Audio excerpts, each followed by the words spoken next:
మనం ఐఏఎస్లని ఇంత ఉన్నతాధికారులను ఇంత వ్యవస్థను పెట్టుకొని ఈ వ్యవస్థ ఈ సమస్యను పరిష్కరించడానికి ఎందుకు మనం ప్రణాళికబద్ధంగా ముందుకు వెళ్తలేము?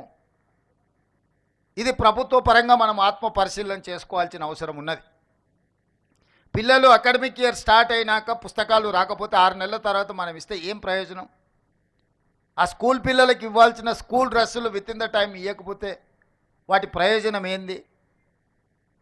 ఇట్లాంటి సమస్యల్ని, ప్రతి సంవత్సరం వచ్చే సమస్యలు శాశ్వతంగా వీటికి ఒక పరిష్కారం చూపించాల్సిన బాధ్యత పాలకుల మీద, ప్రభుత్వం మీద, ఉన్నత అధికారుల మీద ఉన్నది.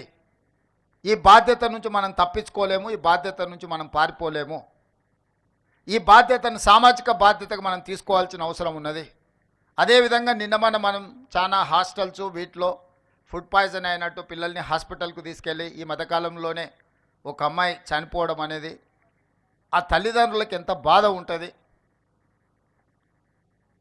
ఆర్థిక పరిస్థితి బాలేకపోవడం వల్ల తల్లిదండ్రులు వాళ్ళ పిల్లల్ని హాస్టల్స్లో పెడుతుండ్రు, కానీ వాళ్ళ పిల్లల మీద ప్రేమ లేక కాదు కదా.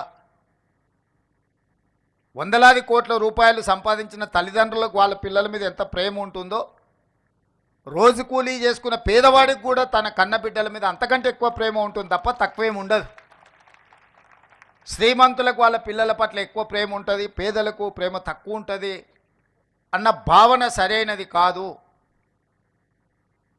మరి వాళ్ళ పిల్లలు మనల్ని నమ్మి, ఈ ప్రభుత్వాన్ని నమ్మి, ఈ సిబ్బందిని నమ్మి ఈ రెసిడెన్షియల్ స్కూల్స్లో వాళ్ళ పిల్లలను చేర్పిస్తే వాళ్ళ సంక్షేమము, వాళ్ళ యోగక్షేమాలు మనం సరైన విధంగా చూడకుండా నిర్లక్ష్యం చేస్తే ఆ పిల్లలు చనిపోతే ఆ బాధ్యత ఎవరు తీసుకోవాలి? ఇది మన గౌరవం, మన ప్రతిష్టను పెంచేదా, లేకపోతే మన గౌరవ ప్రతిష్ట మసకబారేదా? ఈరోజు మనందరం ఆత్మ పరిశీలన చేసుకోవాలి. ఇట్లాంటి సంఘటనలు పునరావృతం కాకుండా చూసుకోవాల్సిన బాధ్యత ప్రభుత్వం మీద ఉన్నది.